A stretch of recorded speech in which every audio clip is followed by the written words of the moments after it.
Donc les questions administrativo-techniques, en fait, moi je m'en contrefous.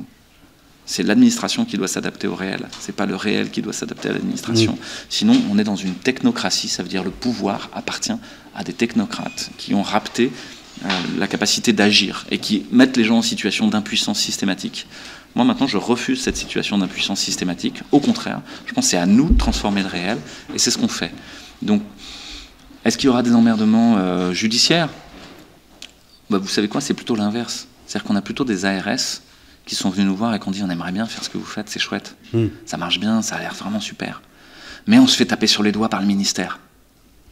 Bon, je crois qu'il est temps que les directeurs d'ARS prennent leur envol et que eux aussi disent, vous savez quoi, le ministère nous dit n'importe quoi, maintenant on le fait, on a envie de prendre soin des gens. Que ces ARS, à tout le moins, pourraient faire quelque chose, et là c'est une proposition que je fais aux ARS, je ne sais pas où est la caméra, mais je me tourne directement vers eux en face caméra, et peut-être qu'il serait intéressant de faire des commissions de réflexion plurielle sur la politique sanitaire, comme un retour d'expérience. Vous savez, ce que font toujours les militaires quand il y a quelque chose qui s'est passé, ils font un retex pour essayer de faire mieux le prochain coup. Peut-être qu'on est au moment où on peut faire un retex et dire, et si on faisait différemment ?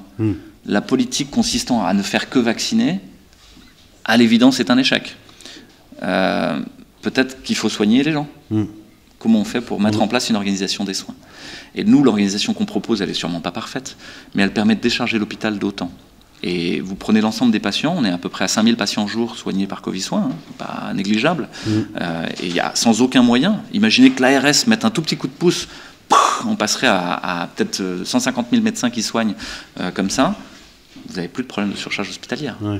Et qu'en fait, ce réseau-là permette de tisser ce qu'on appelle la médecine intégrative, qui à mon avis est la médecine de demain. On vous vend que la médecine de demain, c'est la médecine numérique sans soignants. Je crois que c'est l'exact inverse qui est vrai. Je pense que cette médecine-là, c'est une médecine saut 19e siècle, saut 20e siècle, et qu'elle est vouée à s'effondrer, qu'elle ne profite qu'à des multinationales de la data et du médicament, et que le destin de l'humain, c'est pas d'être soigné par un médicomaton dans un Leclerc. Et de tirer la langue et comme ça, de rentrer 3 trucs dans l'algorithme, et qu'à la fin, vous ayez une ordonnance signée Pfizer qui vous dit tiens, prends ça. Ça, je crois pas que ce soit vrai. On n'est pas fait pour être un rouage d'une machine ou d'un système technique. On est fait pour être entre frères et sœurs humains qui se serrent les coudes quand il y en a un qui va pas bien. Et profondément, ce qui soigne, c'est le lien. C'est la présence de l'autre. Et je vous le dis encore une fois, dans cette maladie, j'ai eu de très nombreux patients, et je continue à soigner, moi. C'est-à-dire que on va reparler peut-être un peu de ce qui m'arrive, mais l'exercice illégal de la médecine. Non, je reste docteur en médecine. Je ferai pas de l'exercice. Je suis encore inscrit à l'ordre des médecins, donc je fais pas d'exercice illégal de la médecine. Je fais des actes gratuits. J'ai le droit de faire des actes gratuits. Les médecins, même retraités, ont le droit de faire des actes gratuits, c'est-à-dire soigner leurs proches ou leur famille sans rémunération. C'est mon cas. Je ne suis pas rémunéré. Et d'autre part, je soigne dans le contexte de l'urgence, sur une demande des patients eux-mêmes. Et ça, il n'y a aucun juge qui peut dire que j'ai pas le droit de soigner dans le contexte de l'urgence. Si quelqu'un tombe en bas, je vais le soigner, même si je ne suis plus inscrit à l'ordre. C'est mon devoir moral. En grec, on appelle ça déon. Déon, c'est ce que je dois faire. Et c'est la déontologie de base. Donc, il ferait beau voir que je sois attaqué par le Conseil de l'ordre en faute déontologique pour cette affaire-là. Non, moi je me fais aucune crainte là-dessus. Encore une fois, je suis convaincu que ce qu'on fait est juste. Et sur cette file active de 4 ou 5 patients que je soigne par jour, finalement là sur le variant Omicron, effectivement, il n'y a pas de forme grave, quoi. Et le traitement qu'on fait marche bien. Mais par contre, il y a une détresse morale. Il y a vraiment de l'anxiété qui est très importante. Et ça, il y a beaucoup de médecins aujourd'hui, on s'en fiche, quoi.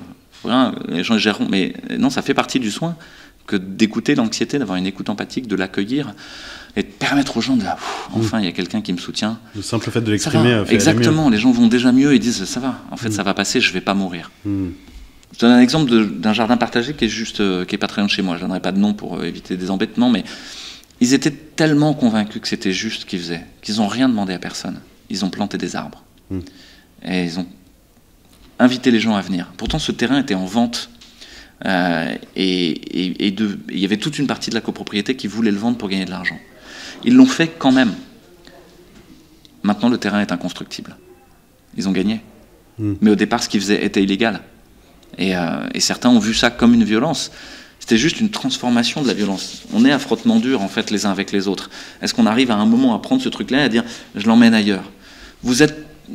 Si des gens arrivent à